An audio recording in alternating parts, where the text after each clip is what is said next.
talking about? What you talking about? What you talking about? What you talking about, It really is a time when all of us have got to start talking louder than ever. The rapid speed of, if you like, globalization, the world government, world army, world central bank, world currency, world microchip population.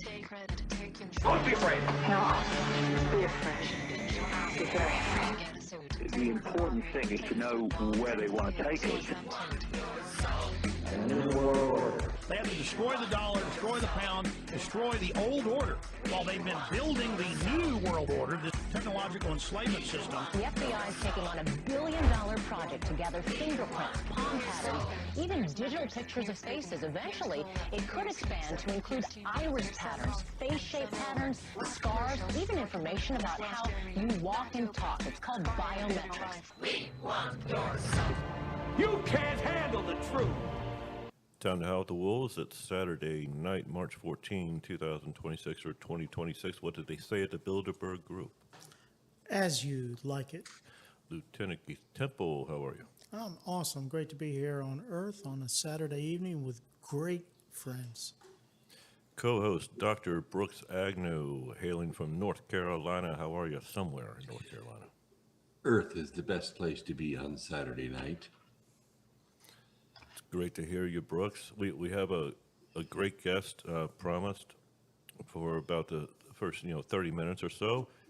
I've been wanting to have him on for a long time. I use a lot of products. I've been using his since 2009. He's the owner of Utopia Silver. You can find it at utopiasilver.com. Ben Taylor, how are you? Doing very well. It's good to be on, Chad and Tony, and who's the third fella? Well, we have sitting next to me is Keith Temple. And, Okay. And in North Carolina somewhere is Dr. Brooks Agnew, my co-host. Great. Ben, it's just a pleasure to have you on. I know you're pressed for time. It's just awesome that you made some time for tonight. We've had some great conversations, and you brought us another guest coming on pretty soon. Dr. Ken's going to be a great guest, Dr. Ken O'Neill. And Yeah, Ken is a genius. He's also a doctor of naturopathy as well as a medical doctor. yeah, we're going to discuss all that when he comes on big time. It was great talking with him and you earlier this week. A former ER medical doctor who's realized that the natural way is the better way, and it's incredible. But let's talk about you, Ben, real quick, because we have you for the short time. And Sure.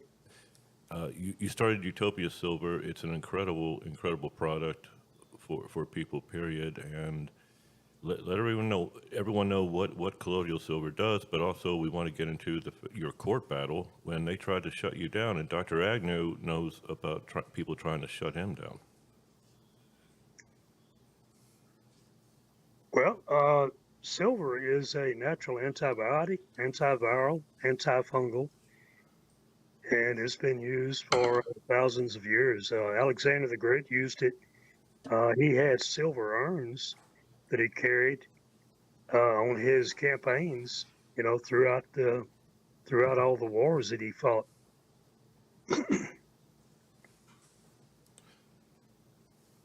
Yeah, yes, and it's been studied. It's reality of how it works. Would you want to let everyone know how it works and how they were trying to shut you down?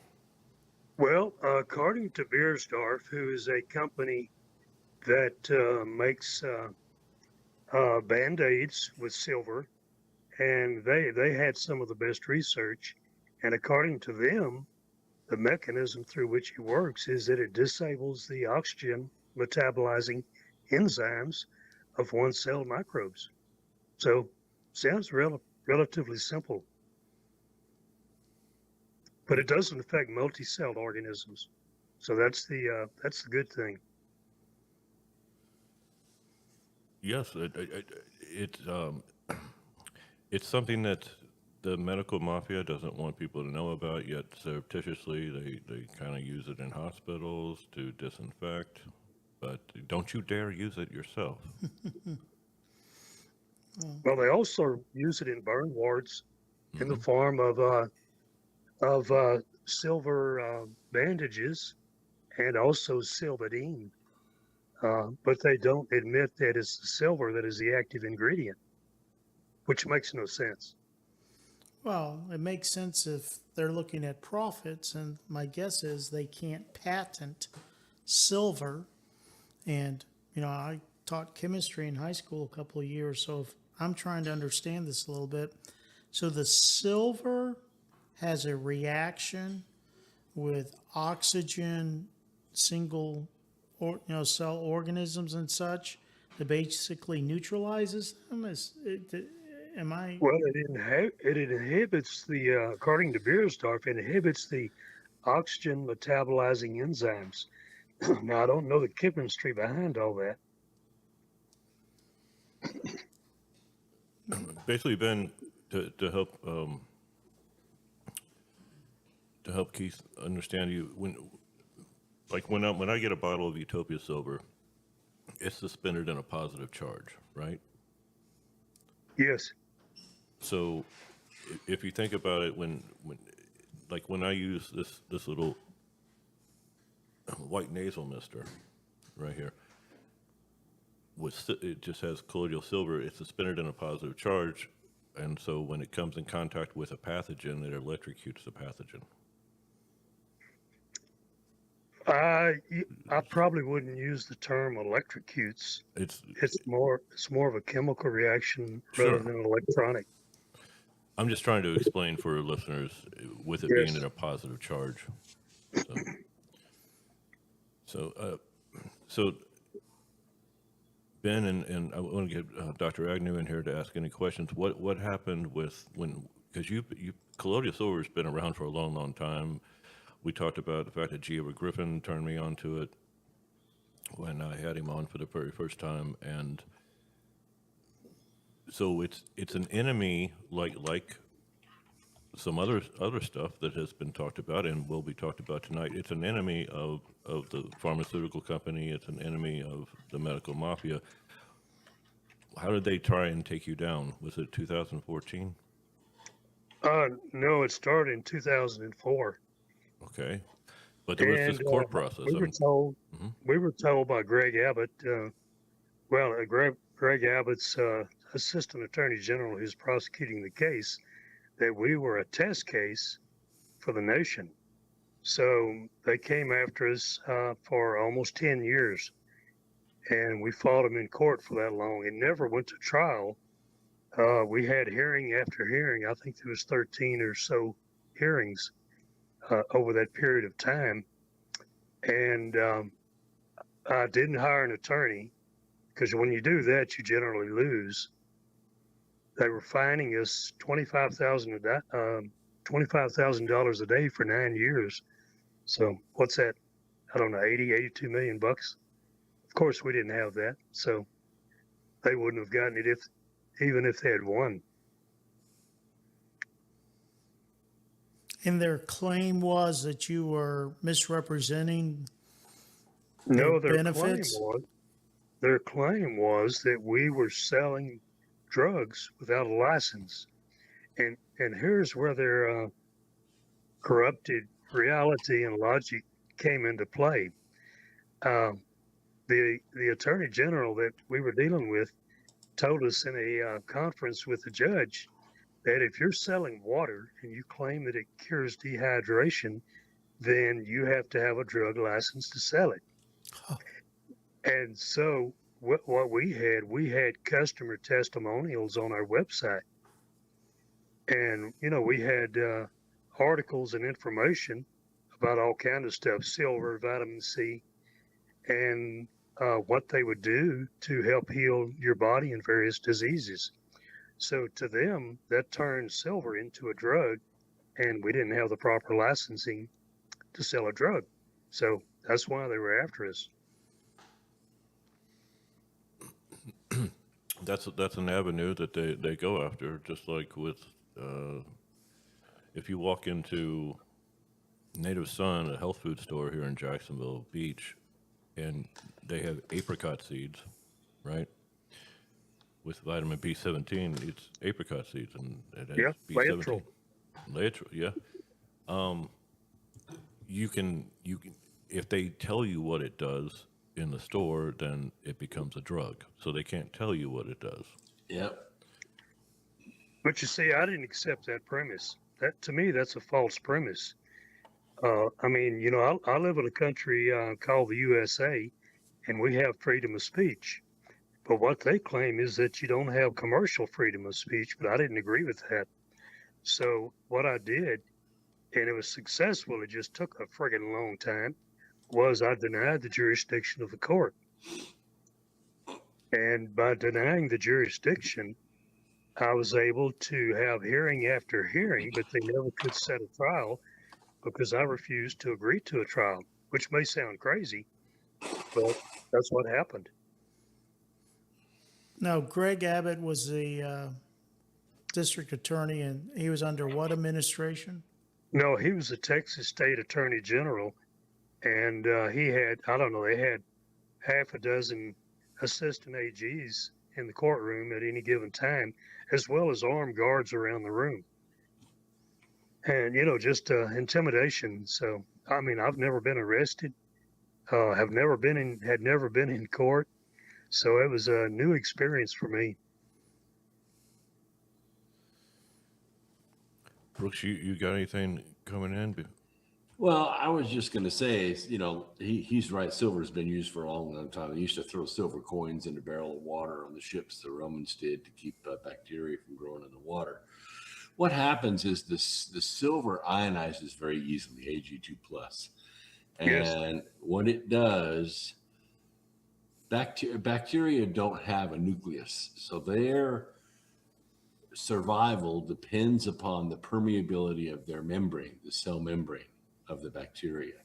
And the silver ions disrupt the membrane, which disrupts the metabolism of the bacteria, and it dies. It just can't reproduce. It can't stay healthy. So that's exactly what it does. And it's, I mean, there are silver impregnated filters, and we remodeled a house one time up in Oregon. It was called the Noonan House, and it would cost $1,400 at the time through Sears and Roebuck catalog, and you could buy it, and they would bring it with all the materials and all the workers to build it. And they built this Noonan House, and it had running water in the house because the cistern was in the attic, but it was lined with lead, and the lead drove everyone in the house insane. Wow. People did not know the properties of metal in those days. If they'd have built it out of silver, it would have been great, and everyone in the house would have lived long, healthy lives. That's a great, wow. And this is like lead paint? Like, I mean, same? Yeah, except this is like a lead foil. Right. So what they did is they lined the wooden tank with lead foil, and that's what held the water, and that's what drove people insane. If they'd used sheets of aluminum silver, and used silver solder to solder all the seams, it would have been fine. It's one of the many secrets that shouldn't be secret, and you know. Yeah, I don't know how they could call it a drug, because it really isn't a drug. It's a water treatment, and I think this could have easily been thrown out of court with an expert witness. Well, we never got to witnesses. That's right, because you're just having hearings. Yeah, just hearings with me. And I had a friend who was a former candidate for Texas Supreme Court that came in to help me do research, and they ended up joining him to the lawsuit. So the two of us, and his name was Al Adisk. You may have heard of Al. He had a magazine for years called The Anti-Shyster. No, I haven't heard of it. No? Okay. Well, you can find it on archive.org. the old copies are still there. But anyway, we simply denied the jurisdiction of the court over and over and over. And they tried to intimidate us into accepting jurisdiction. But when you hire an attorney, you're in the jurisdiction. You've accepted jurisdiction. But you can challenge jurisdiction, and they can't move past that until they determine that you're not in their jurisdiction. The catch is you have to admit that you're in their jurisdiction. Interesting. And lawyers are going to tell you that that's BS, but it's not. I mean, I spent 9 years in court.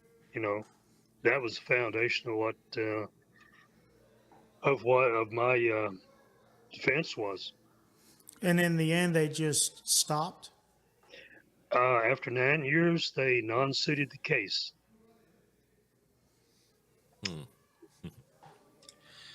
Yep. In fact, the head administrative judge of the Texas District Court that we were in, we had gone through, let's see, what was it? I believe 5 or 6 judges with different hearings. And finally, they called in what's called a visiting judge. Yep. Yeah, they're not elected. So they bring him in to do hatchet jobs. You know, difficult cases. They don't want their elected judges to expose themselves. So one of the most interesting things that happened was one day we went into court and the attorney general had 3 motions. I can't remember off the top of my head what they were, but one of them was to deny our denial of jurisdiction. And this judge was a big old hefty guy, very gruff and kind of scary, you know, to somebody who'd never spent any time in court. So he ruled on 2 of the motions, and then we took a lunch break. And during the lunch break, I had a friend. I had several court watchers that were taking notes on every hearing. But one of the court watchers was a PhD friend of mine who has a history in PhD. I mean, a PhD in history, and she probably knows more about the law than any lawyer. But she told me during the break that she said, this judge is not elected. Let's go down to the district clerk and pull his paperwork to see if he even has an oath of office. So that's what we did. So we went down, no oath of office, and of course he was unelected.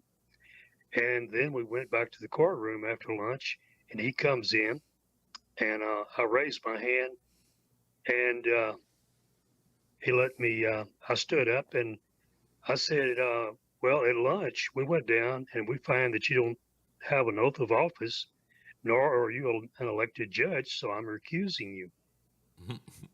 And he sits there for some extended period of time, a minute or 2, just looking around.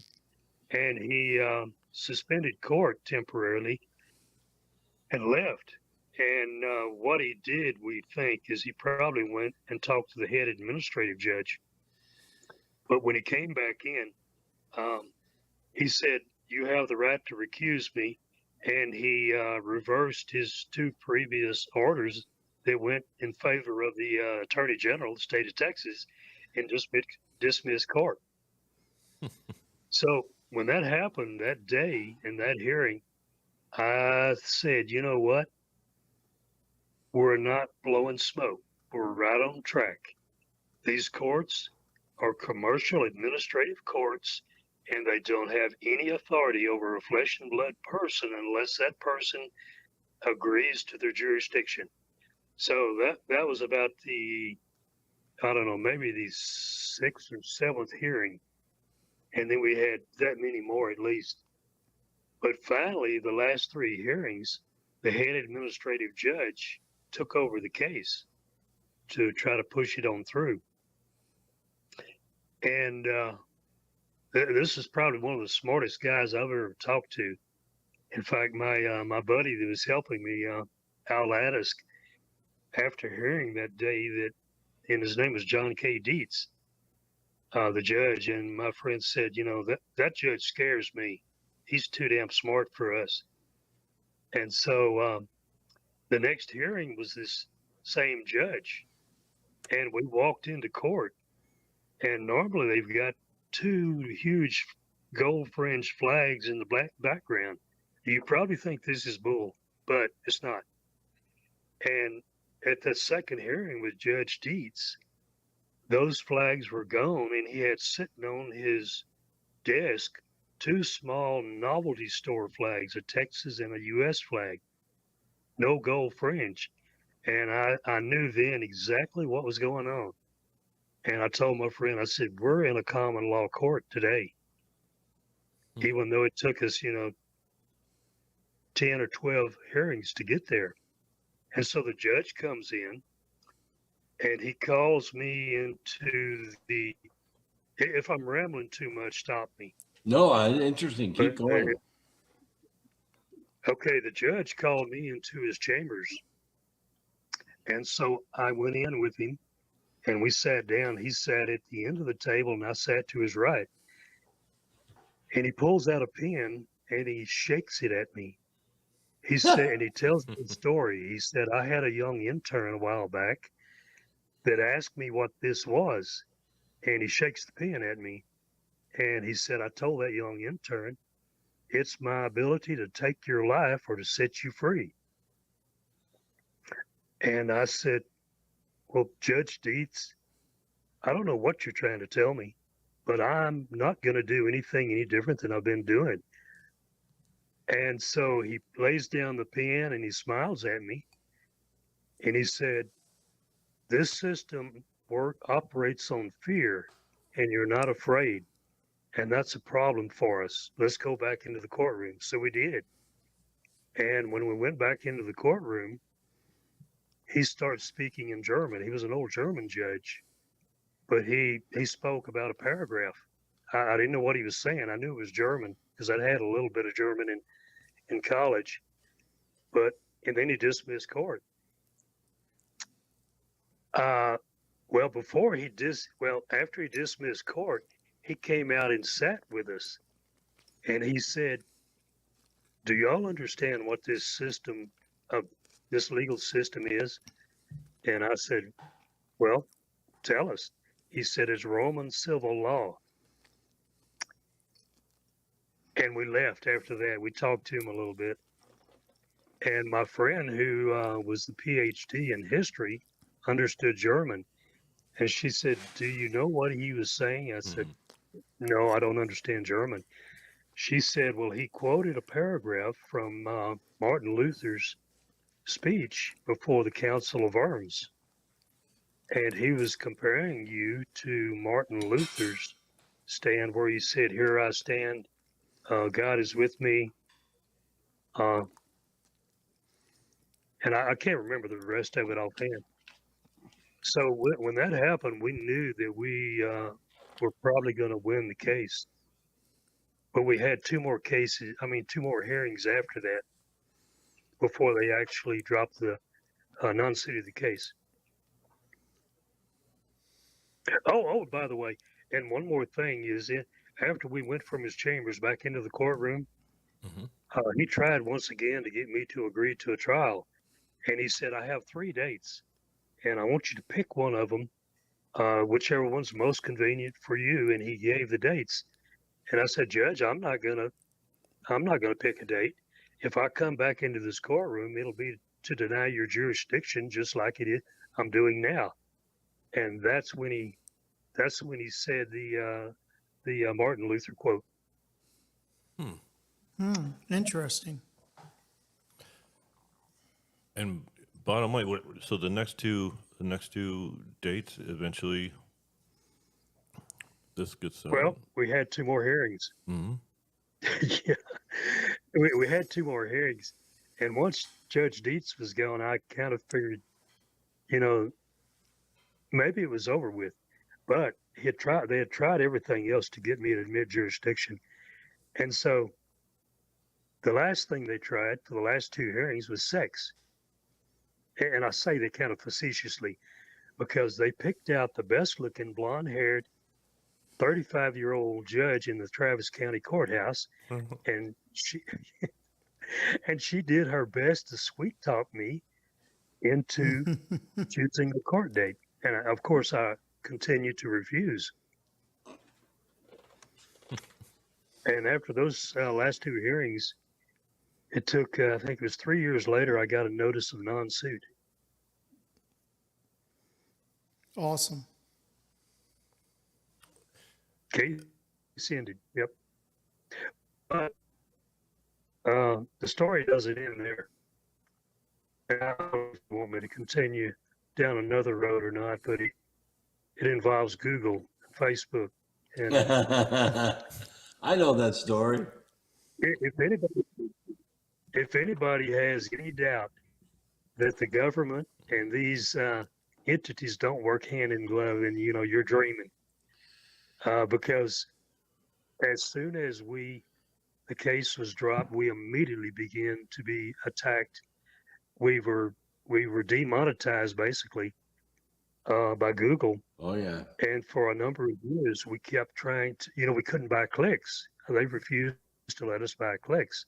So they canceled our account, and we kept reapplying every year trying to get back on Google, and they never would tell us why.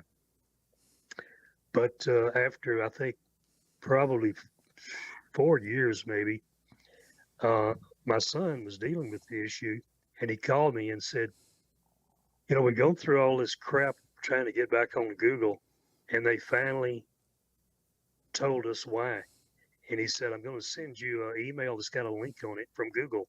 And he sent it to me, and when I opened my email, it said one thing. There was a hyperlink that said Russia. Wow. I was on the phone with my son, and he said, click on that link. And I clicked on that link, and the reason for denying our application to open an account was that we were doing business. We were selling goods and services to a prohibited country. So I immediately understood what Trump was going through when he went through it later on. Yep. And we've been fighting them ever since. I mean, they have erased our website. They have hacked us and sent us thousands of orders that weren't real that we had to go through and delete. And a few we had to refund.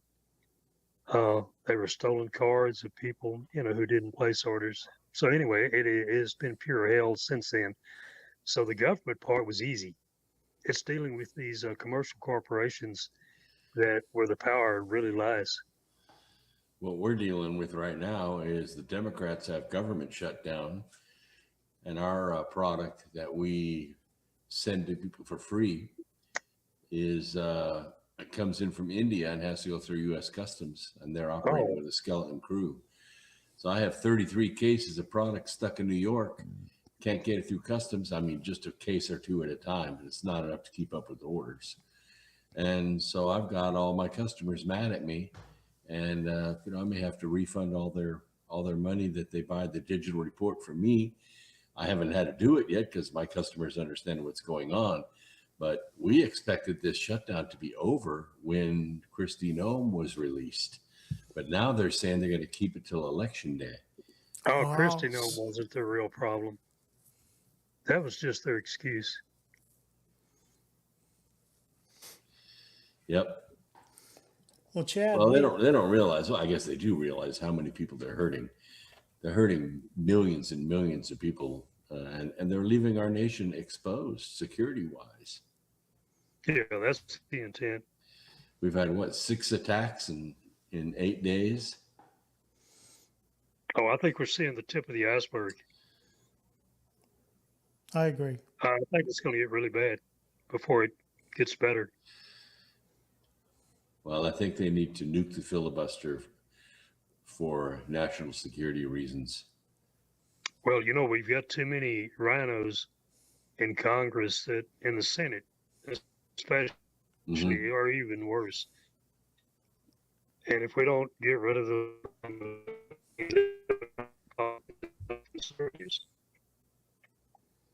they're in there just what they're doing, hold things up. we got rid of them. Hey Ben. My congressman here. Hey Ben, real quick, Yes, sir. you're just breaking up a little bit when you started talking about we got too many rhinos, so we're just kind of resetting you. Oh, why am I not surprised? Yeah, I know all about the Google story. I wrote a book called Charm of Favor, and I was buying Facebook ads right and left, and I was getting 450, 500,000 hits a week on my Facebook ads. I wrote Charm of Favor, and I went to zero, like overnight. And then I worked with the Facebook ad people. I worked with the Google AdWord people, and couldn't get any hits. Nothing was happening. No traffic whatsoever. I was still selling books, but only because I was on the radio. None of my ads were working. I spent about $10,000 a quarter on ads, and nothing. I mean, zero sales.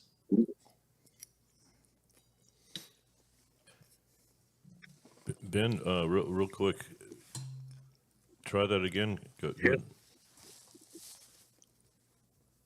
Say that again. No, I'm just saying. I just want to make sure you weren't breaking up again. That's all I'm saying. Or you were just breaking up for a little bit. So I'm seeing if we're. Well, maybe we don't need to talk about rhinos. I love it. To give you some history, real quick, Brooks and Keith, when I had this my first private phone conversation with Mr. Ben Taylor, it was just a great conversation, Ben, all the way around, and it's amazing how all of us who are awake in this realm of doing shows, writing books, making great products like Utopia Silver, for example, we all kind of walk amongst the same circles. Ben used to be on Alex Jones's show on the regular back in the day before Alex started doing his own silver. That's how I found out about. Oh yes, in fact. Yeah, that's how I found out about Utopia. Yeah, so I'm just saying. I mean, you've known Alex for a long time. Gia Griffin, Jim Mars. It's Ty Bollinger is someone you know very well. It's just crazy how we all walk amongst the same circles. Yes, I don't know Ty personally, but I know who he is, and he was friends with a friend of mine. That's how that worked out. Yeah. Yeah, but Ty and Charlene both are great. Oh, yeah, he's great to have on. So the show will be banned. There you go. That's what I was going to say. Is that you know a little bit about this tech banning issue, and oh yeah. You know, hey, we're just trying to get the truth out, trying to improve people's lives, and like you say, I mean, hey, the idea is that you just got to rein in that government and allow individual responsibility and rights and freedoms. Well, the fact that they use the legal fiction system, the commercial contract system, to really exercise their power is something most people don't think about or understand. They try to scare the hell out of you with the courts, and I'd go into court, and there would be they'd have armed guards lined around the room, and they'd have armed guards sitting behind us in the audience section on the first row with their elbows on their knees just staring at us. So, that kind of intimidation, this is supposed to be America, land of the free. But that's been lost somewhere along the line. Trying to be restored. Let's hope midterms go well here in 6 months. Yes, we certainly need that. The fact that Trump's made mistakes, and I criticize him for it, but at the same time, he's done more good than any president I have ever seen, and I'm 73 years old, so I've seen a few of them, and there's been nobody like him, and we shouldn't let him off the hook when he's not doing what he ought to do. But at the same time, if not for him, we would be in a lot worse trouble than we are now. Roger that all day. It's a 2024 was a huge stain for this country. In 2016, my issue is that Trump's been doing it for a decade. So Well, yeah, you're right, but we had to have him back for his, as Dr. Brooks Agnew says, for his third term. Yeah, that's true. Yep. Anybody that doesn't think that 20 election was stolen, is not paying attention. I was county Republican Party chairman here for 4 terms, and I have a pretty good knowledge of how elections work and what goes on. And we just can't have mail-in ballots. That's one thing. You just can't have that. And you mentioned rhinos. The issue is, how can we have something that's supported by 70 to 80% of the voting public, both parties, and yet not be able to pass some basic election reforms to ensure that security and eliminate those mail-in ballots? It's crazy. Well, I knew that Thune was a rhino whenever he was chosen to be the Senate leader. And I think a lot of people did, and he's not doing all he can do to push that through. I think we're going to nuke the filibuster if that's what it takes. We're not going to get into it. And the Senate, Trump's up the creek. I mean, it's going to be impeachment after impeachment. Oh, yeah. It definitely will degrade the second half of this term. And, but I still have faith. I honestly do. I think that the public is going to put pressure, and I think the Save America Act is going to pass. I do. And I think it's going to pass within the next 4 to 6 weeks. I think the midterms are not going to be the disaster that MSM is telling everyone it's going to be. I think the American public have woken up enough over the past, as you said, 10 years to realize that the MSM is feeding them a bunch of BS on the regular, and there's just more. The population's more awake. I hope I'm right, Ben. Well, you have to understand that the media that you're talking about, where they show the trends, and AOC comes on and you see the blue trend going up and the red trend going down. These are not polls. These are wagers. These are wagers that are done. This is advertising. It's paid for advertising. That's what they're trying to do. They're just trying to run a deception plan, a psyop, because that's what warfare is. Warfare is just a psyop. So it's made to, I guess, intimidate us into thinking, oh my God, it's lost. There's no sense going out and voting. But it's also to create a euphoria for them, for sort of a day camp for their voters, so that they don't lose hope, because it's over for them. Yep. It's over for the Democrats. It is. Well, I don't believe that Trump has lost his base. My concern, and it was the same when I was a county chairman, is there are 4, 5, 6, or 7 or 8% of people in the middle that aren't dedicated to anything, and they can be swayed easily. Those are the ones that can cause us problems, because Trump didn't win the election by 20 points. He won it by what? 3 or 4? Yes. So it's that mushy middle that could do us in. And that's where the mushy middle is, where Google works. Google swings 4 to 6% of these people by providing the search results for the words that people put in. Like if you put in the search words Trump, everything bad comes up. If you put in the search word Alexandria Ocasio-Cortez, everything wonderful comes up. And so that 4 to 6% of the middle that gets all their information from Google, or worse, gets it from Apple TV News, they're not going to get the truth. They're just going to get lies. Yes, sir, that is true.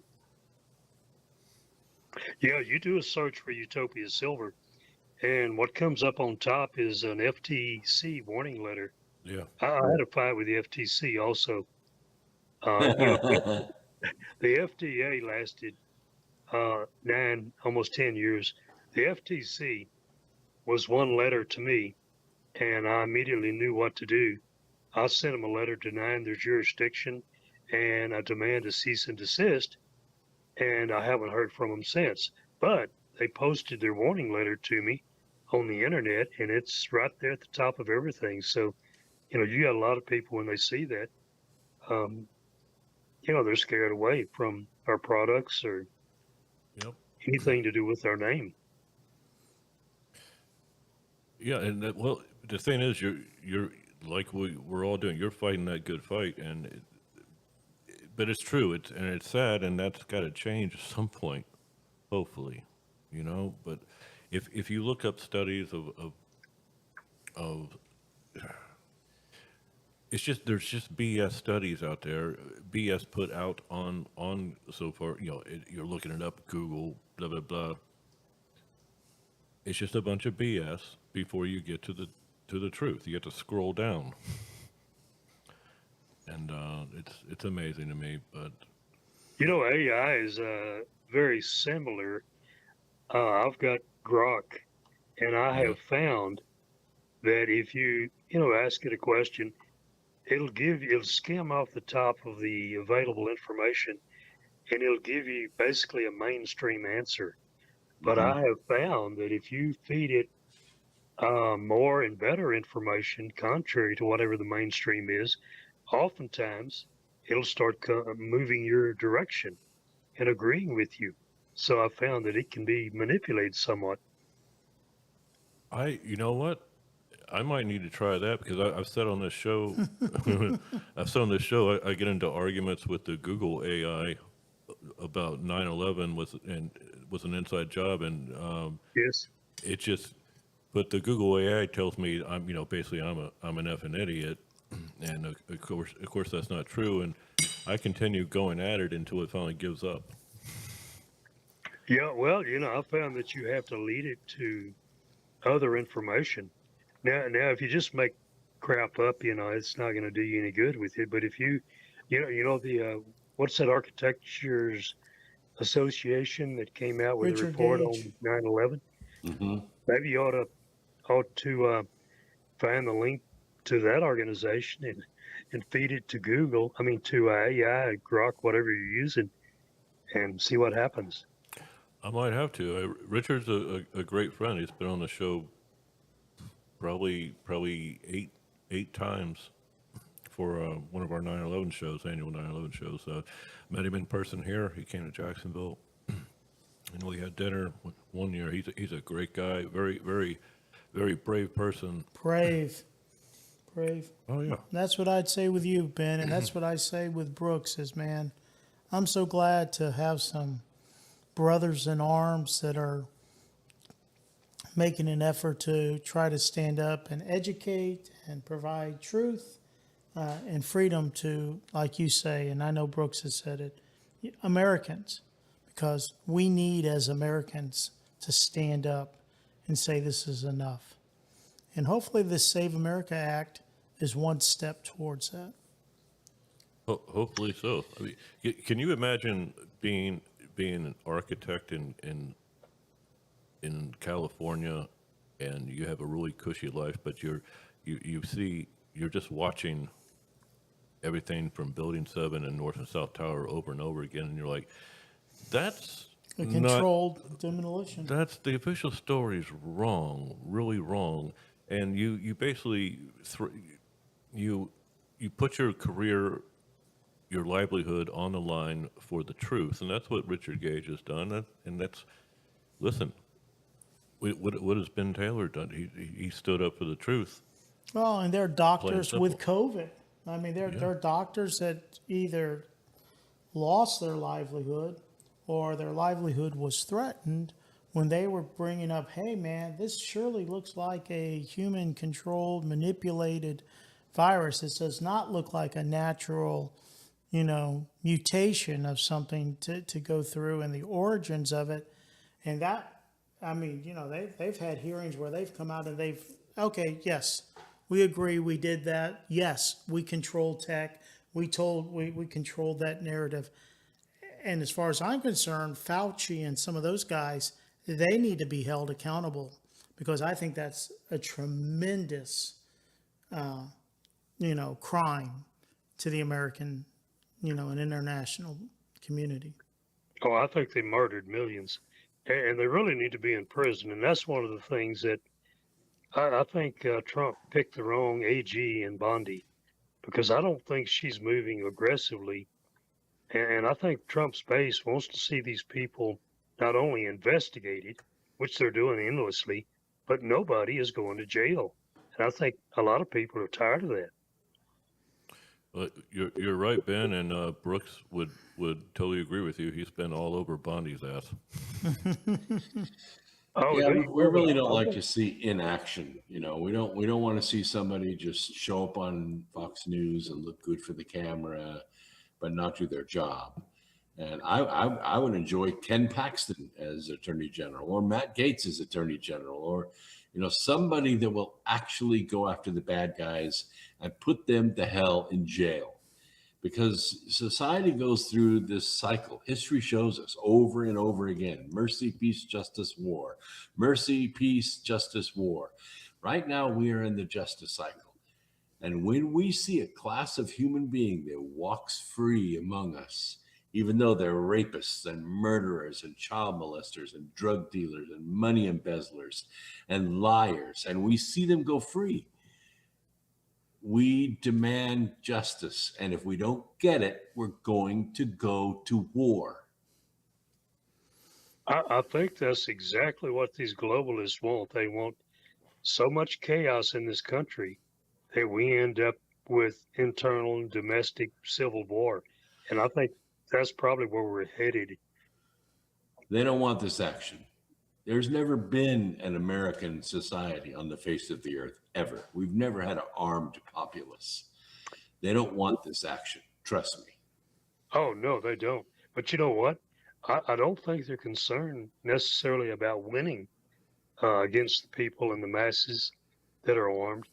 I think they want the chaos, because I think they know there's a lot of damage can be done just by having the chaos. Oh, by the way, I was looking at, it was yesterday. I got a like from Pam Bondi to a comment. And I said, what the? Anyway, I won't say the rest of it. But speaking of Pam Bondi, and I'm sitting here looking at Facebook, and I just saw that again on my list. Anyway, sorry about that. Oh, you got a like from Pam Bondi? Yes. Well, I'll take a screenshot of it after we get off and send it to you, text it to you. Well, that's too cool, man. I just want to know how you got her to read your email. It wasn't read your post. Yeah, it was a comment on Facebook. Someone else made a post about something, and I commented on it. And next thing I know, she had given it a thumbs up. And I checked it out, and I think it was actually her, the Office of the Attorney General. Anyway. Cool. Too cool for school. Wow. I put that in my profile. Yeah. She wouldn't want to hear what I've been saying about her. But anyway. Listen, who knows? She might end up turning it around. Maybe. Hopefully. She could, but I was suspicious of her during the hearings. I felt like she was weak. Her body language was not strong. Her voice is not strong. I don't know. Just everything about her indicated to me that she would be a very weak attorney general. And so far, that's what we've seen. And I wish Gates had stayed in, but I think his wife didn't want that. Because I got divorced during my my fight. My ex-wife demanded that I hire an attorney, and I refused to do it. And it was a constant fight. And I said, well, she's threatening to divorce me repeatedly, so I can't fight both her and the attorney general at the same time. So I went and filed myself. But anyway, broke up my marriage. Mm. Well, Pam Bondi was the AG here in Florida, you know, and so I kind of agree a little bit with Brooks. Brooks, her time is probably past due. I'd give her another 60 to 90 days or so, but I agree she needs to move forward on some of these things. Well, the whole issue with the Epstein thing, I mean, that was bungled so badly, and it was so obvious that she was making a mess of it. You know, to not be a little more cognizant of what she's doing, I don't know. I lost all confidence in her after that. Well, so did Dan Bongino, too. Yeah. Well, I lost confidence when the referrals were made to her from Doge, all the people that had lied and had embezzled money and had defrauded the government out of billions of dollars, and not one single solitary arrest. That's when I lost faith in her. Well, see, that tells us something. That tells us that she's either being blackmailed by the deep state, or she's part of the deep state. I mean, look at William Barr and Chris Wray. Yeah. And Jeff Sessions and I mean, there's people embedded. I can understand if President Trump to pick the right people, but he's got people around him right now that shouldn't be there, in my opinion.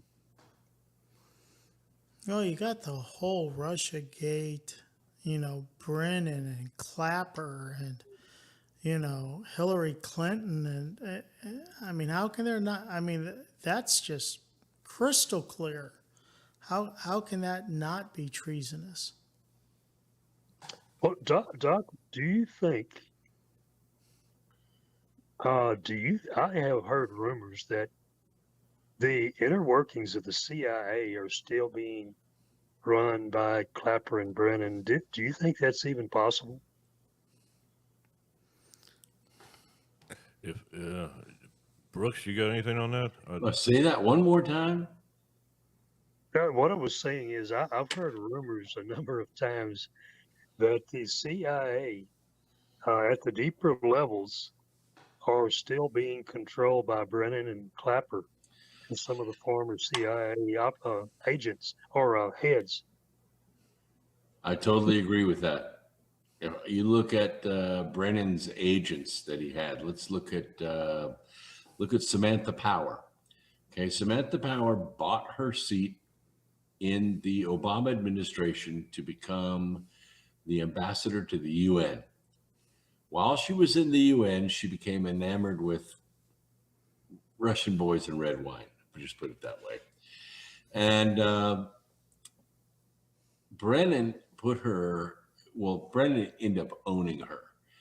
And when she got out of the UN, he sent her to the FISA court 225 times to unmask Donald Trump in person. Because you can't just call up on the phone and say, who is this person on this call? You have to go in, sign the paper, walk in, open the files, and look at them inside this secure room. She did it 225 times. That's every single weekday for a year. That's how bad he controlled her. And then she moved to Nigeria and opened a nonprofit and received over $1 billion in cash from USAID. Well, you know, this deep state has been infiltrating this country for a very long time, and a lot longer than the last 10 or 20 years. I think it started in earnest during the time of the war between the states. because that war was manipulated by the same globalists we're dealing with today. Sure. In fact, Jefferson Davis had a Secretary of War, and I think he was also his Attorney General at one time, Judah Benjamin, that after the war ended up as counsel to the Queen of England. Oh, wow. I wouldn't doubt it a bit. Yes, yeah, you can look that up. And Lincoln had his globalist handler too. So both sides were being manipulated into that war. It didn't have to happen. So in my opinion, it's, we've been in deep trouble since then. And of course, the Constitution was compromised, and it wasn't about slavery. That was just a side issue to manipulate things further. Exactly. You're talking about problems with what people are taught in history, as far as in school. That's a big one right there. That is a big one.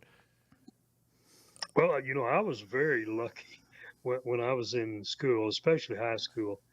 I mean, I grew up with parents that understood Bible prophecy. And, as a kid, you listen to things. And I think we're in the middle of possibly some of that prophecy today. But when I got into high school, I had a geometry and physics teacher. After class each day, there would be 5 or 10 minutes after we did our lessons.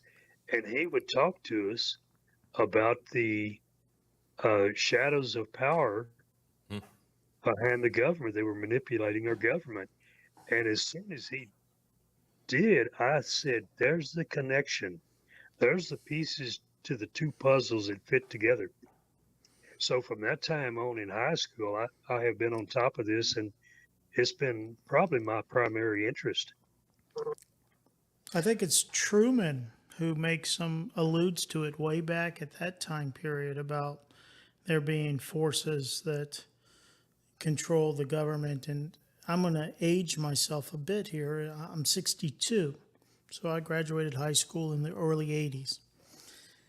Brooks, you and Ben, you're a little bit older, so you got a little bit greater perspective. My real first perspective of politics is Ronald Reagan, kind of the end of Jimmy Carter, beginning of Ronald Reagan type time frame here. But trying to dive back a little bit further so talk to me about McCarthy.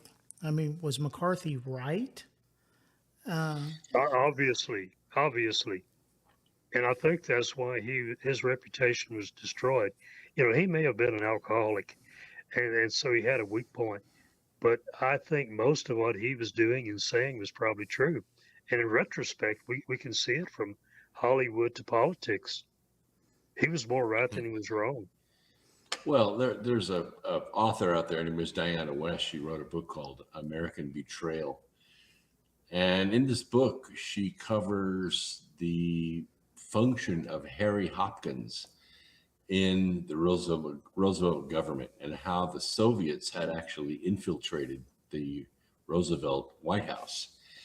And she makes a very compelling case, including the case for the Russians ending up with the nuclear bomb, not because of the Rosenbergs, but because Harry Hopkins sent the Russians all of the data, all of the aluminum tubes and yellow cake and everything with our own aircraft out of Alaska through the Lend-Lease program.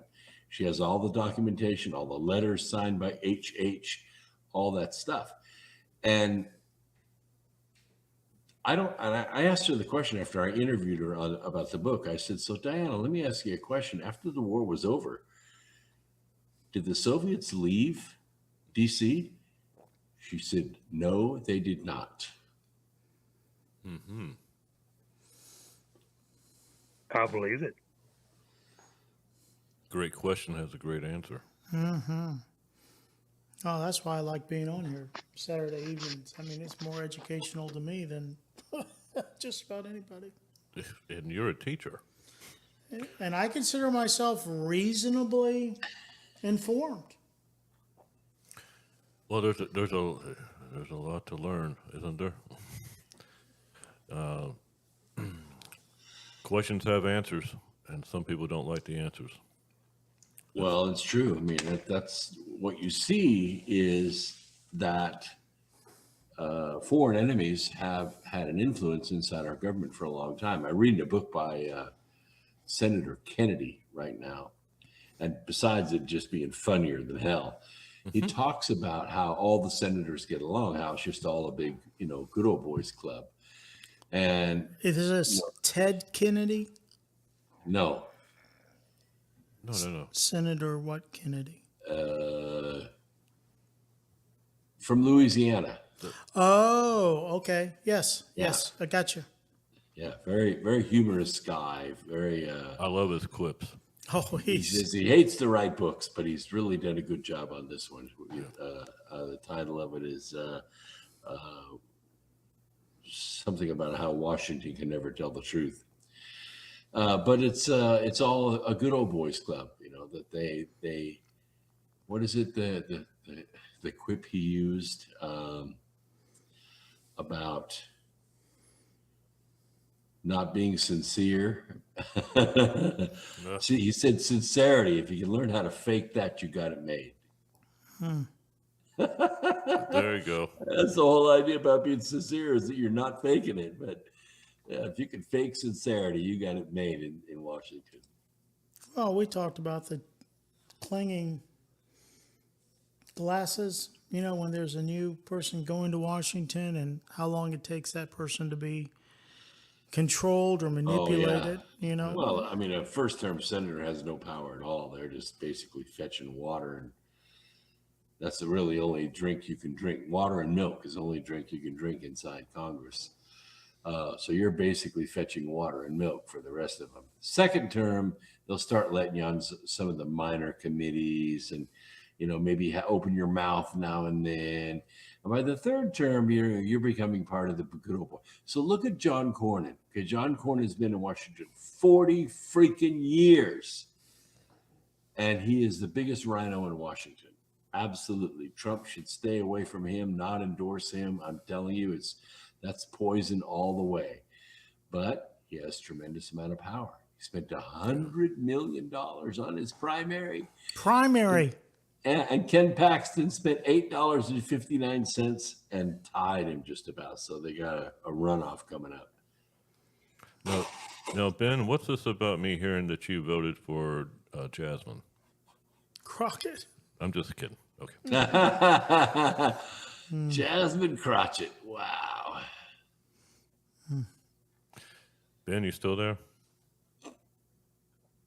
Isn't it funny how the internet blew up with jobs after office for Jasmine Crockett? I know. That's a thing. She's gonna have a hard time getting a job with an ass that big. Let me tell you. Let me double check real quick. Ben, are you still with us? Or Tony, I think we lost Ben.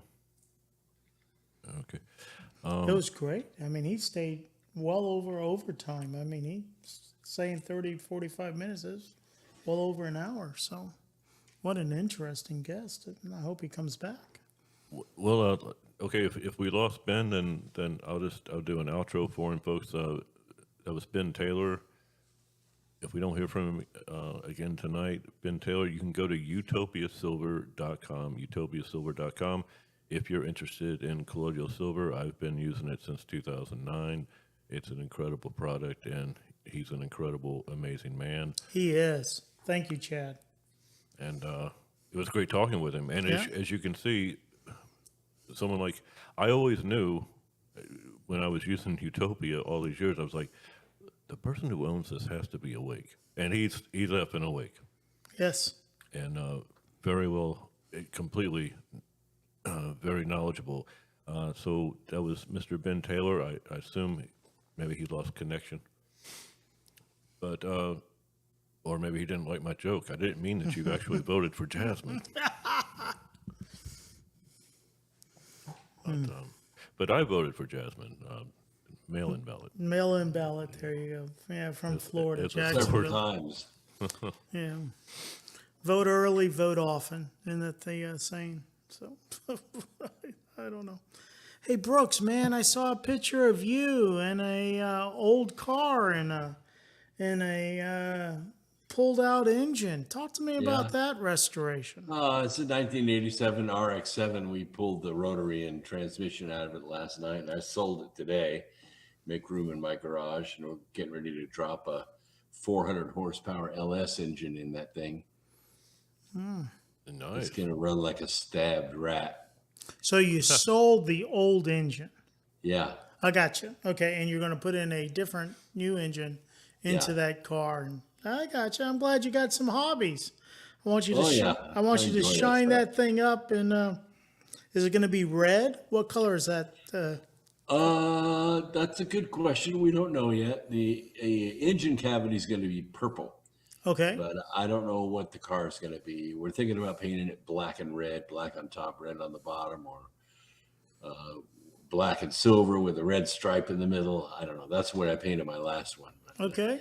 I put a body kit on it that I built out of aluminum myself. I fabricated it out of aluminum. That was a badass car, man. Did 12.4 in the quarter mile. It was so fun to drive. Ooh. There you go. Well, I was impressed with the picture. I saw a dartboard in that picture. Yeah, that's right. That's my thinking board. Yeah. Yeah, I was like, I hope he utilizes that. I like dartboards. Well, Brooks, I'm going to ask you. I mean, my impression of Chad's guest here, Ben, is man, that is so encouraging, just to network with one more, American, someone wired with independence. Yeah. That's willing to stand up in a big way and say, no, our Constitution, and this is what, to me, is so valuable in our Constitution, that our founders understood, and it, in my opinion, it had to be divine, is that our rights as individuals are not granted by the government. Mm-hmm. Our government is just there to ensure them. But our rights under the Constitution are divine, are given to us by our Creator. And it's our government's responsibility to ensure those rights. And that's a big shift from, we're the king of England or France or, Chancellor of Germany or, Emperor of, Tokyo or the Roman, Caesar or whatever, where we're going to give our citizens particular rights. No, the rights are originated from God above, and government's role is to ensure and protect those liberties and rights to its people and citizens. That's very well said. Very well said, Keith. I'll give you a hoo-ha on that. Hoo-hoo? Yeah. Well, Brooks, real quick, and Keith, I want to remind everyone, I'm going to continue doing this every once in a while, because new listeners come in, what have you, and even regular listeners, they might not know, maybe they only listen on YouTube. They don't know we're kind of all over the place and stuff. There is a show Saturday night, January 24 of this year, the January 24 show that was banned. And Earth Radio, you're familiar with this, Brooks, because you were on. But this show was banned.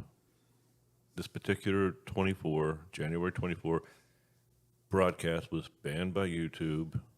We had Ty Bollinger on, and holy shit, got to ban that show. If you want to see the banned show, Earth Radio Network is this show. Earth Radio Network. It's every Saturday night, 10 p.m. to midnight Eastern, live, or you can watch it from the archives on YouTube or on Rumble. Rumble has the January 24 show. So if you go to Earth Radio Network on Rumble, you can find that band show if you want to find out why YouTube would not let you listen to the show. So the band show is on Rumble. So make sure to go over there, Earth Radio Network. I'd tune in. I'd be interested to know what. Brooks, did we not cover a hell of a lot of territory that night? We did. It's very dangerous material. Very dangerous information right there. That's the way to say it. And what I find interesting is they banned the whole entire show, not just some little snippet of, hey, we disagree with this statement and, this part of this issue. Obviously, someone, much like Ben was talking about and just like Brooks has talked about, there's information in there that someone does not want the public to be aware of. Well, the show is there. You can go check it out on Rumble. It's Saturday night, January 24, the band show, the most dangerous show in the history of all radio shows and podcasts, apparently. But it was great information. Brooks, so we do need to talk a little bit, not necessarily right now about it, but Keith and I and you need to figure out when we're bringing you here and whether we're flying you here or are you a guy who wants to drive? Well, we talked about May because it's my birthday month, and I'm only about 5.5 hours away, 6 hours at the most. Yeah. The easiest way, I can fly into Orlando, but Orlando's not that close to Jacksonville.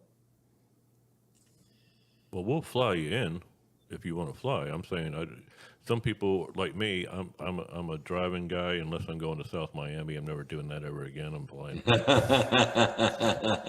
Right. Those people are fucking crazy how they drive in South Florida. But no, if you want to fly, we can get you directly from Charlotte to Jacksonville. Okay, that'll be fun. If you want to fly, so we'll fly. All right, so we'll fly you. All right. Some people like Chad says, hey man, if it's 5-6 hours, rather than going through check in and check out and all that, I'll drive. If you're a fly guy and the Charlotte airport is close, we can pick you up in Jacksonville. We'll put you on a plane there and back.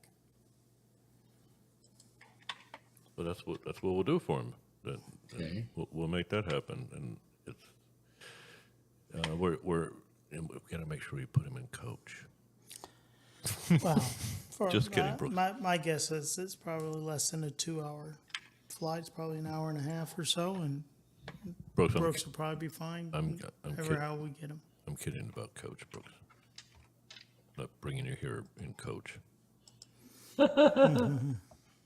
Brooks, we're going to take good care of you. Chad and I are bouncing around a couple of ideas, and we'll work it out. But we're going to take care of you. We're going to bring you in mid-afternoon or so on Friday. We're going to treat you Friday night. We'll work out whatever we're going to do on Saturday, do the show and dinner. Chad made scallops tonight. And scallops are great, but he put it on a bed of spinach.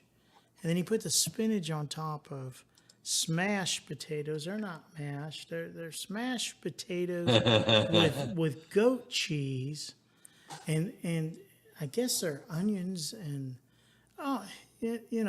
Chad's you're going to I understand why Keith comes every Saturday night. I mean, he seems to like the show a little bit, and enjoys guests and those types of things.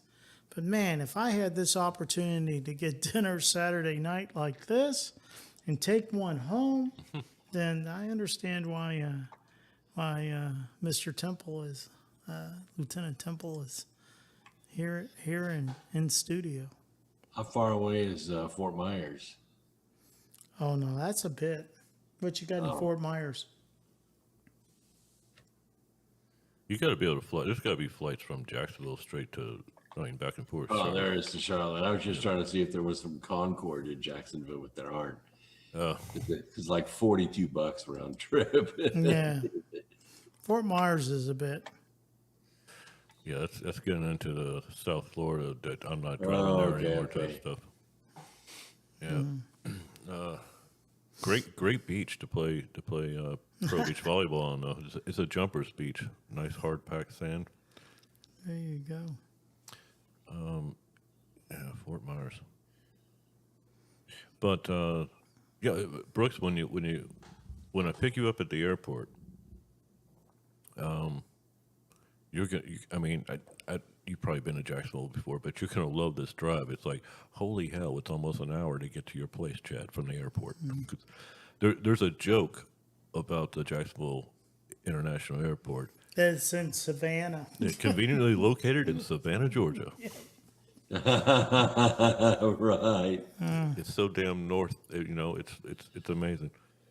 It's amazing. Well, Jacksonville, people may not know, but Jacksonville is the largest city in the nation, square miles. Not population, but it entails like 95% of Duval County, which is Duval County is Jacksonville. right. Wow. And so it runs east, west, north, south. I mean, virtually just about everything except the beach, I think. So.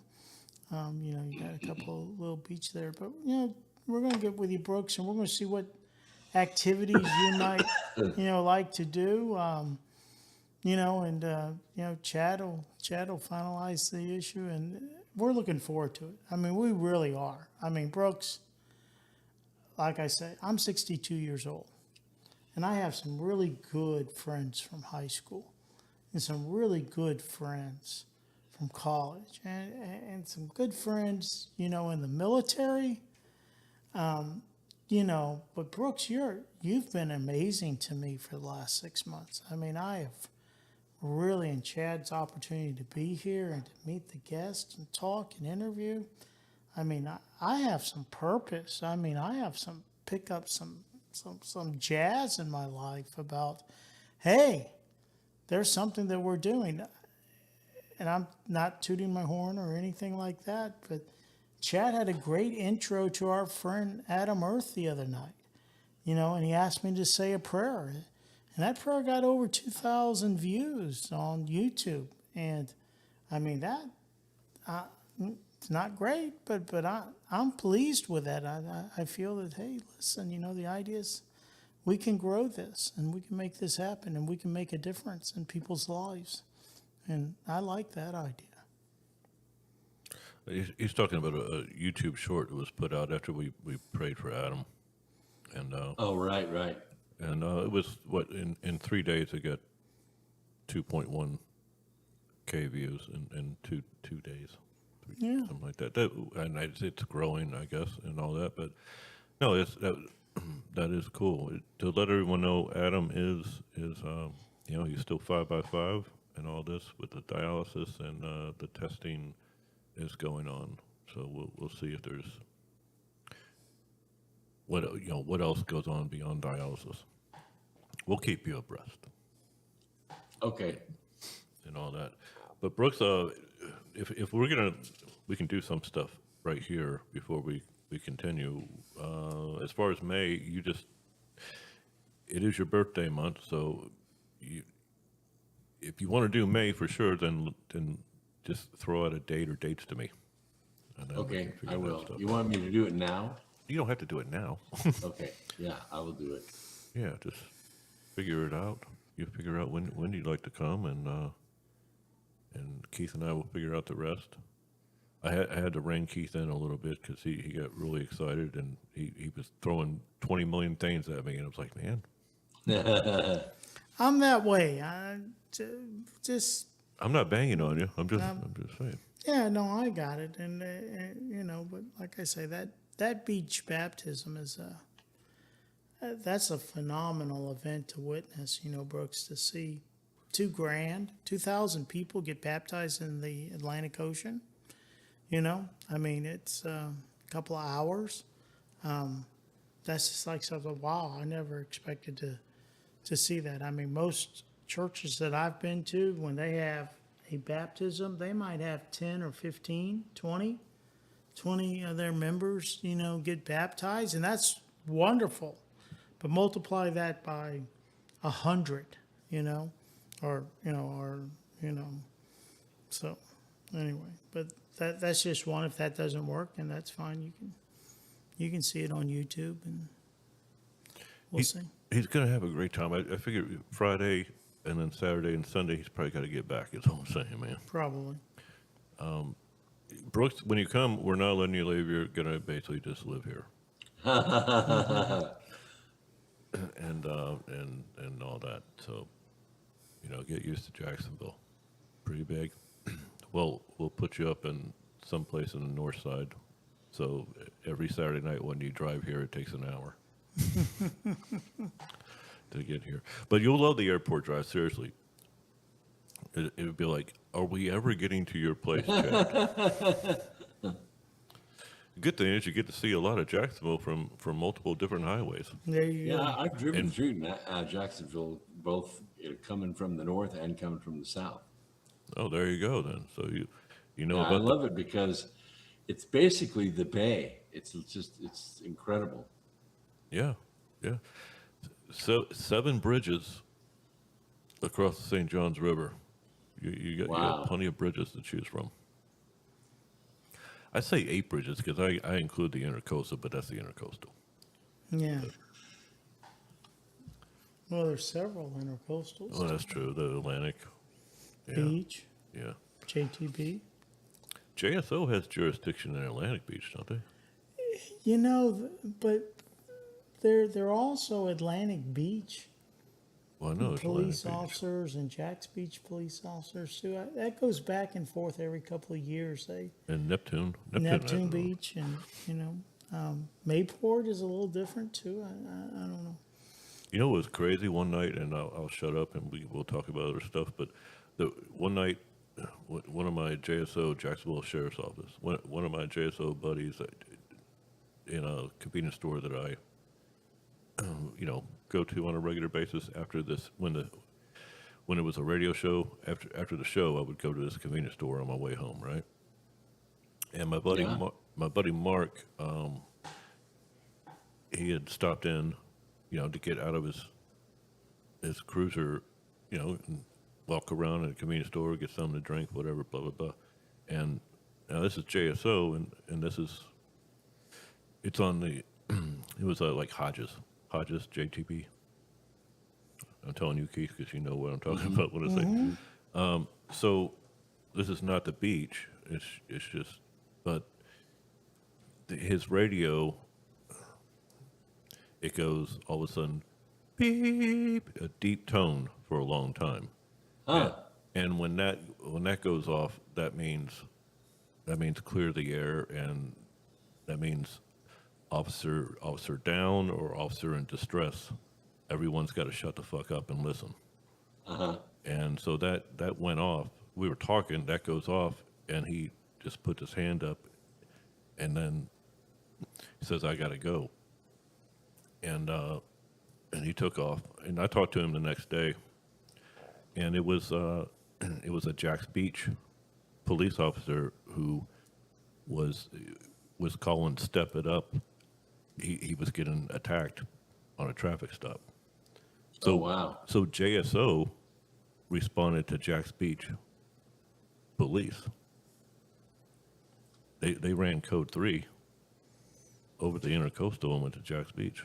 So I mean that's interesting how the two agencies work like that.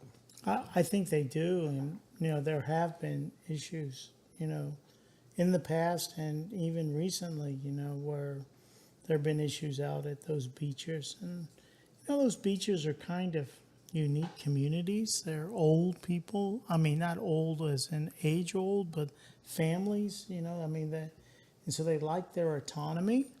It used to be that there was Jack's Beach, and then there was about 10 or 15 miles of not much of anything except a couple of roads connecting to Jacksonville. And then over the last 30, 40 years, it's just kind of merged together, and how that's kind of occurred there. So, but we're big fans of the blue here, and every time I see a officer and a partner out at lunch, I go over and I pick up their bill. I just do that. And awesome. sometimes they argue with me, and I said, I'm not arguing with you, officer. I got your lunch. And if they argue too much with me, I just put a couple of 20s on the table, and I say, well, you do what you want to with this. You either tip her really, really well, or you let me buy you lunch. And I think that's important. If you're in this awake crowd that what I perceive as America, I get you. I work in an environment that there are an awful lot of left-leaning individuals, and you have a different perspective of America than I do.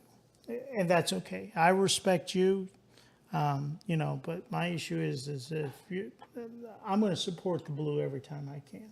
Damn straight. Every time I can. And it's not the 20 or 40 or 60 bucks for the lunch. It's the idea that letting them know that they are appreciated.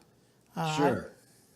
That's what it is. Whenever I see them out at the mall, I always ask them, who's winning? Uh-huh. Yep. Sometimes they'll say we are, and sometimes they'll say they are. Yep. I love that. I love that. Who's winning? Yeah. It's a great, obviously a great profession. It's something that's. Oh, it's dedication. Yeah. Our first responders, of our police officers, but our firemen, our EMTs, they go through different traumas all the time. And, that builds and wears on you. But those police officers, man, they're in harm's way all the time.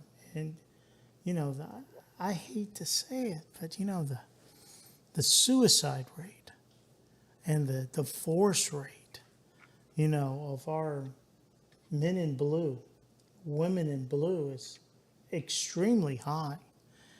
And we need to recognize that, that these are Americans. And Chad, we use the term wired, right? Mm-hmm. These are wired Americans who are trying to do the right thing of how they see themselves. And they need our support. They can't do it on their own. Well, but, bottom line, I told Jason Palmer, who's JSO officer, has been on the show many, many times. That you have one of the, and shout out to Jason Palmer. If you go to Sacred Honor, folks, sacredhonor.com, Brooksy manufactures his own rifles. Jason Palmer does now. Wow. And that's at Sacred Honor. But I told him on the show last time he was on, it's one of the hardest jobs in the world is being a law enforcement officer. And, it's absolutely, they deal with a hell of a lot of shit from a bunch of stupid people, by the way, sometimes. Well, Yes. you deal with the lowest common denominator when you're a cop. Yeah. Yeah. It's hard to have a positive attitude. Yes. Yes. Well, everyone lies to you,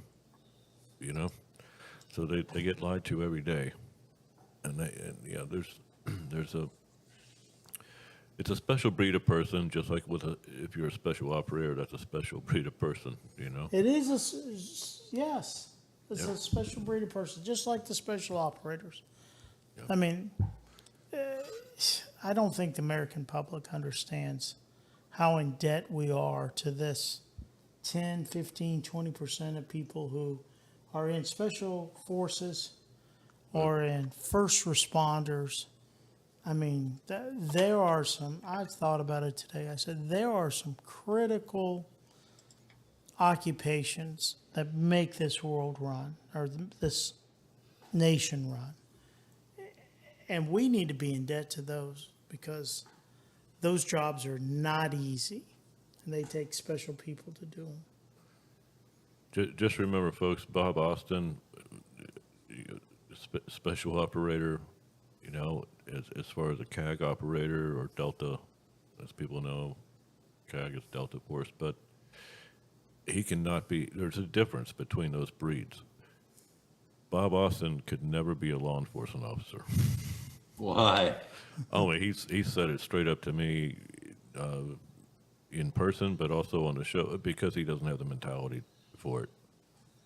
He can't deal with stupid like that. Oh, yeah, I get it. He's a special operator who kicks doors and kills people. You know, it's a different mentality. He's like hippie. My first day on FTO, in field training, my first traffic stop, I couldn't trust myself. All right. You know, it's just everything's different. Sean Ryan said the same damn thing on the show. One of the times he was on, he said, I didn't try and become a law enforcement officer because I don't have the mentality or temperament for it. I don't have the patience for it. That's why I tried to become a firefighter instead. So, well, and I do mean this is a great nation. If you don't think America is a great nation, you really should spend some time reflecting and thinking. But this great nation is built upon great individuals that are wired so that this nation is what it is. And it's not some of these other nations that you see, in the world. And the idea is that, man, I'm so jazzed about our guest tonight. And I am so in debt to the fight that he has fought, and there's countless other individuals, unsung heroes, all the time. I was thinking about all the federal cases out in his southwest area of federal, encroachment. Yeah, absolutely. Great Texan right there we just had on, folks. Mm-hmm. Ben Taylor right there. And remember, utopiasilver.com. You go there, you can find it. You might have to scroll down from the censorship, but you'll find Utopia Silver. Go to utopiasilver.com. Brooks, before we get out of here tonight, we got a little bit. What is pressing on your mind right now? I know we still have this thing going on in Iran and all this, but stateside or anything else on your mind?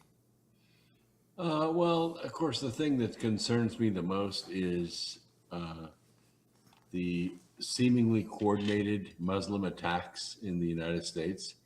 They're small now, but and I don't think we've had a single one get away with anything. The one at Odu shot some people but didn't kill anybody, and ended up 3 ROTC guys ended up taking the guy's life without shooting him. So it's we're now awake and aware, and our heads on a swivel, and you're not going to get away with it. So anybody that's out there thinking about honoring ISIS and come doing something at one of our ball games or one of our gatherings or a mall or something like that, don't do it, because if you do, you're going to end up at room temperature. Hey, roger that. Brooks, is this a conflict that needed to happen? Yeah, it is, and we let it go too long. Of course, it's brought to you by Barack Obama and Sleepy Joe Biden, because they sent $1.8 billion in cash, which they immediately turned into rockets, missiles, and grenades, and then they let go $12 billion worth of sanctions, and gave them freed up their money that we had all frozen in accounts. We had Iran in check during Trump's first administration, but freed up those sanctions, and that's what's ended up getting all these people killed. That's what started the guys in Yemen. That's what started Hezbollah. That's what started Hamas. Everybody was in check. Everybody was quiet and subdued. The Houthis down in Yemen happened. And all that, yeah. Right. Well, I think our guest tonight, Ben, kind of indicated that, hey, listen, the idea is that we need to clean this up. And the other thing people need to pay attention to, it's probably because I'm reading Schweitzer's book, it's on my mind, is this effort by Mexico to try to reconquer Southern California, Nevada, Arizona, part of Texas, and New Mexico. And they're not doing it with guns, they're doing it with population. They're just doing it with mass migration. So the Mexicans are moving into those states, and then they're winning elections, and they're becoming sheriff, and they're becoming policemen, and they're becoming school boards, and they're slowly taking over these areas. And it won't be too much longer. It won't be too much longer. They're going to have control of it. And this is something we need to pay attention to, because many nations since the days of Rome have been conquered this way. And I think the guy that showed us how to do it, or showed the world how to do it, is Castro. Castro is the one that really used migration as his weapon and did it successfully. That's a great point to bring up with Castro. Yeah. Expand on that a bit. So you're talking about Castro used migration into the United States, or No, into Castro Cuba. used migration into Cuba? Yeah. He took over Cuba before they even knew what happened. Now, a lot of those Cubans that were captured in that escaped just to Florida, and started their businesses, became musicians and restaurateurs and entrepreneurs and all of that. And a lot of those people would like to go back to Cuba if Cuba is going to become a territory like Puerto Rico. I think you're looking at Cuba becoming, very modernized. Like it was in the 50s. Yeah, and it's funny because the cars that they had in the 50s that were new in the 50s and 60s Still hanging out. they're still there. Yeah. They're still there. They don't have any cars newer than that because no one will sell cars to them. But wouldn't it be nice to, have car dealerships sell a few 100,000 cars to Cuba, and cell phones and debit cards and let commerce start again. Grocery stores, clothing stores, restaurants, nightclubs, fishing tours. Cuba could be absolutely amazing. It was a big tourist issue. I mean, just like the Bahamas were. But so educate me, Brooks, please, a little bit. Well, And my understanding is that Castro at one point was supported by the United States as a CIA operative, right? And then I guess the Bay of Pigs happened, and then ultimately Castro came into power and basically sided with Russia and turned against the United States. I mean, that's a summary as ended up kicking all the Italian gangs out that were running all the banks and the nightclubs. And then, they started to progress from there. Cuba's in really rough shape.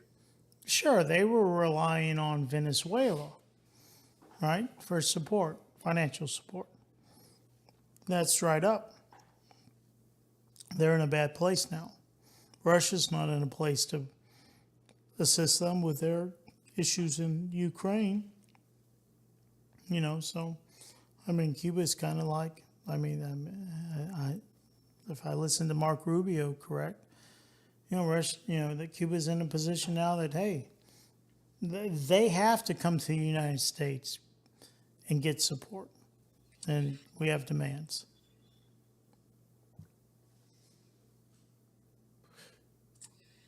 Well, I just think these are things that are on the radar. And this summer is going to be interesting. Be careful out there when you're at your big baseball games and soccer games. World Cup's coming to this country. The Olympics are coming to this country. You need to be careful.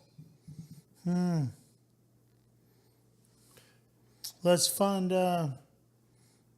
Homeland Security. Let's get over this beef about Homeland Security. I mean, if you had an issue about ICE and their tactics, I mean, ICE ICE is doing what they need to do. You know, like you kind of indicated, Christy Nome's been replaced. The other individual has been replaced. You know, we're taking I think I'll use the word moderate. I mean, you know, it's not as aggressive maybe as it was 90 days ago. And let's move forward. Yeah. Well, pay attention to the midterms, especially your primaries. I know not many people vote in the primaries. I didn't get to vote in the primaries this year because I moved into the carriage house and I had to change my address. And when I did, I was not in this county long enough to vote in the primaries, but I am going to vote in the general election. Remember to go out and do that, because otherwise the Democrats are going to retake territory, and we just can't allow that to happen. Not gonna do it. Not gonna let them happen. We're not. I was somewhere stuck between a Dana Carvey H.W. Bush impression and something else. I want to remind everyone, Brooks, I think we'll have a cool discussion for a little bit next Saturday night with Dr. Ken O'Neill. I think it's a cool story. You go from being an ER medical doctor working in trauma centers and then waking up to all this how the medical industry is really not helping people, and he became awake to a lot of stuff that you and I talk about on this show, and Keith and all of us talk about on the show. And so he's went a total natural way as a doctor now, and that's kind of a big deal. Doesn't happen a lot. It's too much money. Man is too broken. We're too susceptible to greed and pride and arrogance, and it's what happens to the people who go to Congress. It's the people who get in places of authority like doctors. It's sad. I don't know what the solution other than to pray and to recognize that God has a plan. Most certainly, but I'm just talking about this. This is a guest we get coming on for 30, 40 minutes in the first hour next Saturday night. Dr. Ken O'Neill. I mean, it's few and far between to see a medical doctor sit there and say, you know what, I'm gonna go this natural way. I'm some people. Hey, listen, you take the Hippocratic Oath, right?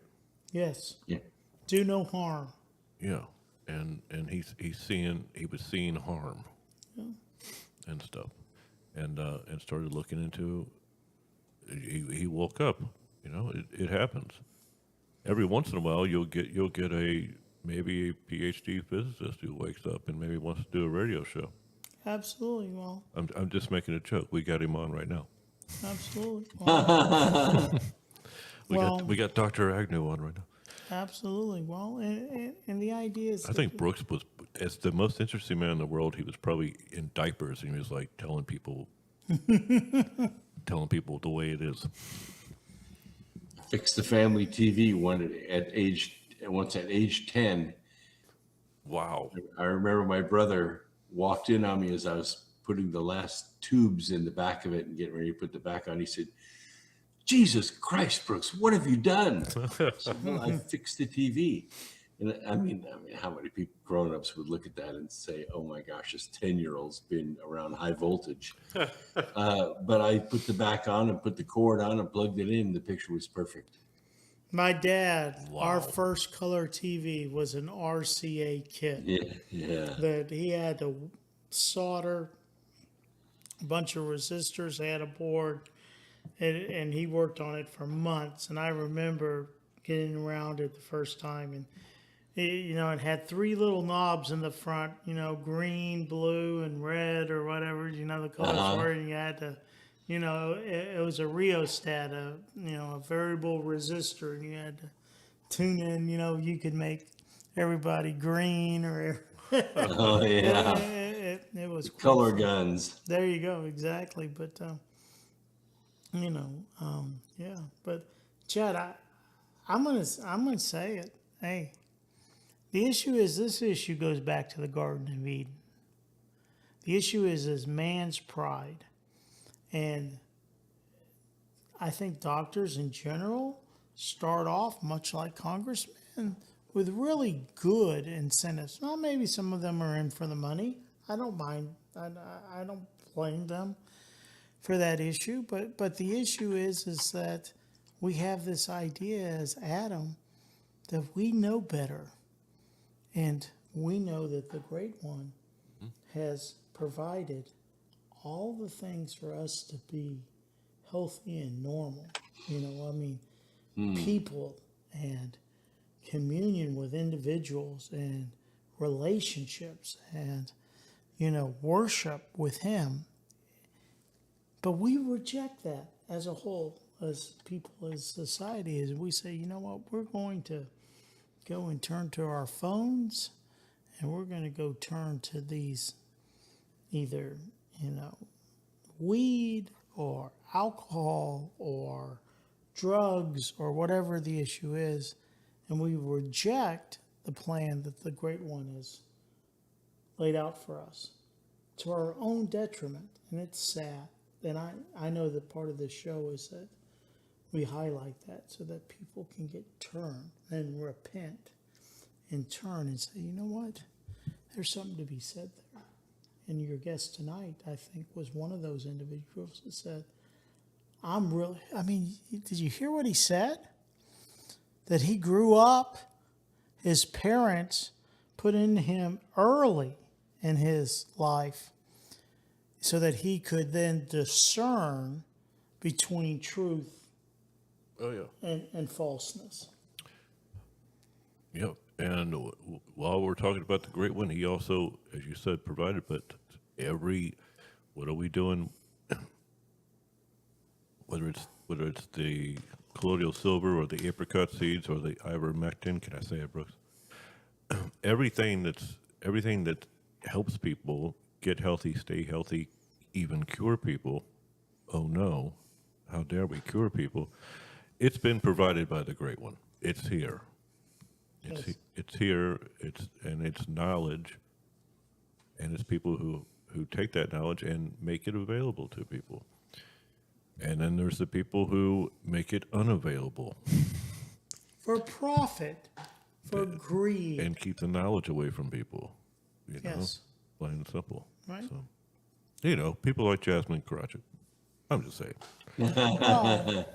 Well, and I've had this conversation with my mom, who I love. She's 87 years old. She's coming here the middle of this week.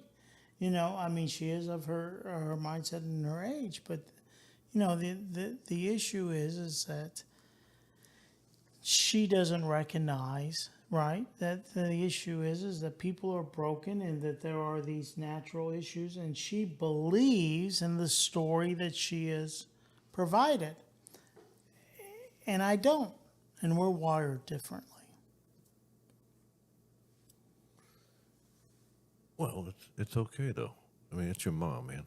It is. Yeah. And I love her. And of course. And she's just deceived. But she's made a lot of progress. And I'm very happy and I'm very appreciative and those types of things. But listen, I've said on the show, my brother's always like 6 months to a year behind me. And then he's like, oh yeah, you're right about that. Oh yeah, you're right about. Oh yeah, I'll use this. Yeah, that makes sense. It's just the way it is. That's better than 5 to 10 years behind you. Yeah, well, that's just the way it is, So it's all cool. Well, all I can tell you is I hope Iran sees that Gavin Newsom has already destroyed California and he doesn't need to. Yeah. Well, but if you do need to hit, you can do that. Just stay away from the East Coast. especially North Carolina and Jacksonville. But That is mildly ironic, I find, is that the places that are probably the highest risk of Los Angeles and New York are already probably the most blue areas, and the areas of the Americas that, in my opinion, that really, really matter are the areas that are probably less at risk. But I don't know. there's another thing. The guy standing. There's a guy, Brooks, standing in this room at this house party, and he's standing in the corner with a green lampshade on his head. And that's what we haven't talked about yet. And before we close out, just real quick, it wouldn't be from this administration, but unfortunately, the globalists, the global syndicate, is where it would come from. And the only thing that I fear is some type of false flag. Yeah, me too. Yeah. Yeah. Well, like I said, just I know they always say if you see something, say something. I say if you see something, do something. Yes. Yeah. I mean, that's the thing. If you see something stupid big, that's a false flag. Yeah. And that's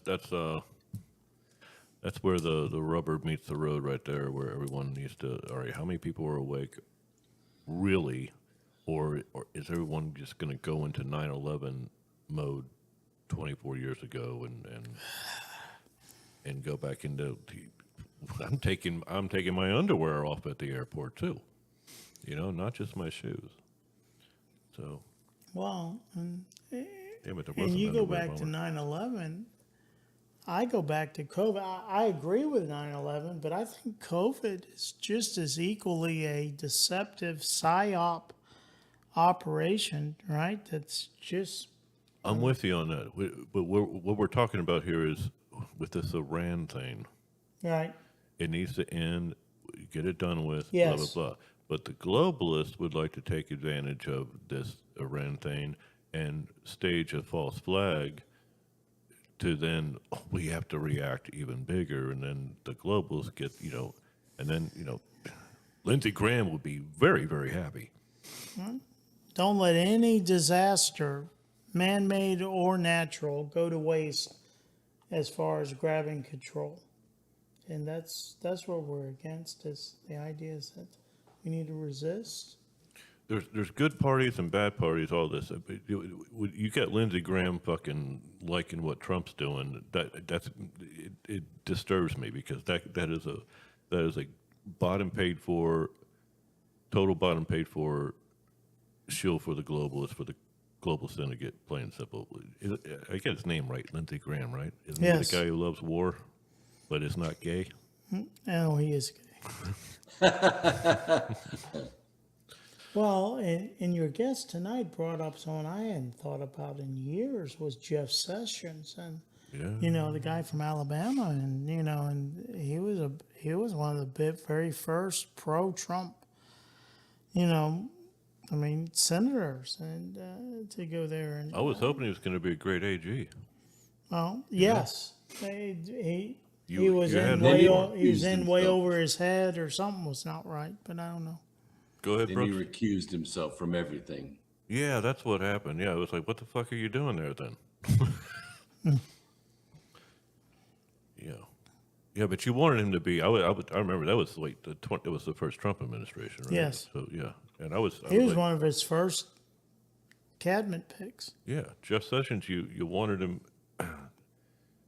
I thought he was going to be a rock star, and then ended up, like Brooks said, he was impotent.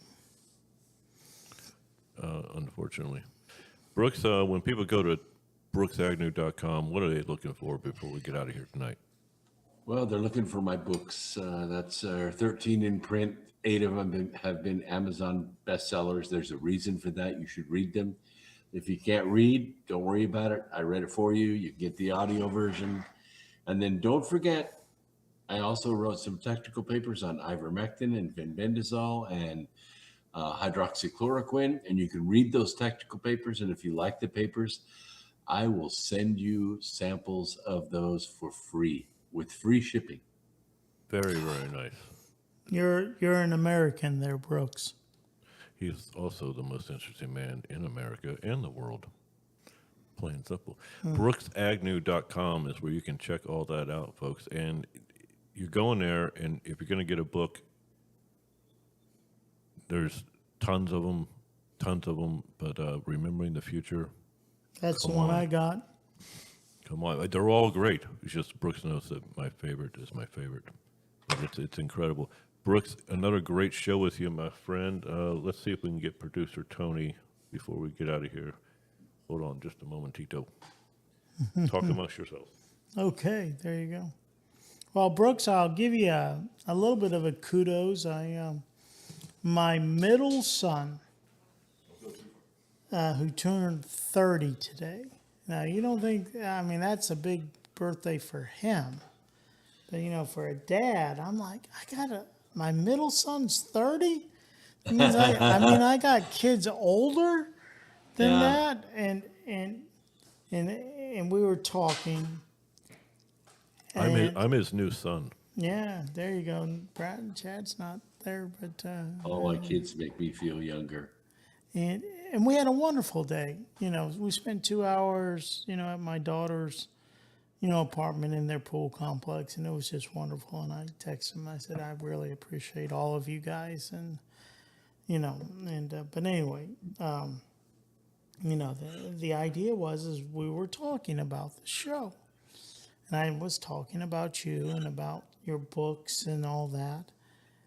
And he says, when Brooks comes to town, I'd really like to get with him for 5 or 10 minutes and just meet him and just buy one of his books and have him sign it. And I have a couple of questions. And I said, I probably can make that happen. We'll see how that goes. But, he's 30 and that's what it's really about. And I know you know this, Brooks, is the idea. It's great that you and I and Chad and Ben tonight, we all know things, right? But the issue is we need those 30-year-olds to be aware and recognize and have it ingrained in them, whether if we didn't do it when they were 10, or 15 or whatever the issue is, we need them at this point to be awake and aware. And so I was just going to give you that kudos that my son, when he says, well, talk to me about this Brooks, and he goes, you got a relationship with this guy? And I go, well, I meet with him a couple hours on Saturday evening, and it's been great for several months. And he's written these books and all that. And he goes, in his background, I go, well, he's an astrophysicist and he's a Christian. And I don't agree with my son. He's a very conservative Catholic, and we have some, I know we need to get out of here, Chad. But long story short is he wants to meet you when you get here. And I wanted to give you that. For the record, I'm not an astrophysicist. Right. I was going to. Nuclear physicist. Nuclear physicist. Okay. There you go. Well, we'll correct that then. And, but anyway. I'm a fan of astrophysics. I wish I could call myself an astronomer, but I have not dedicated the time to being one. But I guarantee you he knows a hell of a lot more than the average American. Than a guy named, what's that physicist that just annoys the living shit out of me? What is his name? He's the woke physicist. That might as well be his name. The one that passed away? The one that was in the wheelchair? No. Michio Kaku? No, the black guy. Oh, I'll tell you what his name is. Has three names. I won't say. He always goes by his middle name. Alex. What is his name? It's my fault. You know that. Oh, come on, Tyler Thiessen. Tyson. Tyson. Yeah. He's on all the time. I can't remember the His guy's name. face is I'm looking at, but I can't. Bottom line, Brooks would wipe the floor with him in a debate. Because the guy gets into politics, he's woke as shit. Oh my! It's just ridiculous. Brooks would wipe the floor with just about everybody. Yeah, but actually, let's try and get him on. There you go. I don't know. Try and get him on so Brooks can just, we'll feed him to Brooks. Brooks, once again, great show. Tony, you ready to get out of here? Tony's ready to get out of here. We got to do our good. I'm ready to go. Okay, great show with you. Dr. Brooks Agnew with us, folks. BrooksAgnew.com for our elusive engineer, producer Tony, Scott Hare, who's going to come back on fairly soon. I hope so. Adam Earth, and the luscious, great Bob Austin, folks. Until next time, let justice be done, though the heavens fall. I'm Chad. This is the one and only Earth. Good night, Brooks. Take care, brother. Good night, everyone. Dance, Keith. Challenge you, 47. I think I could do the 47 better than you.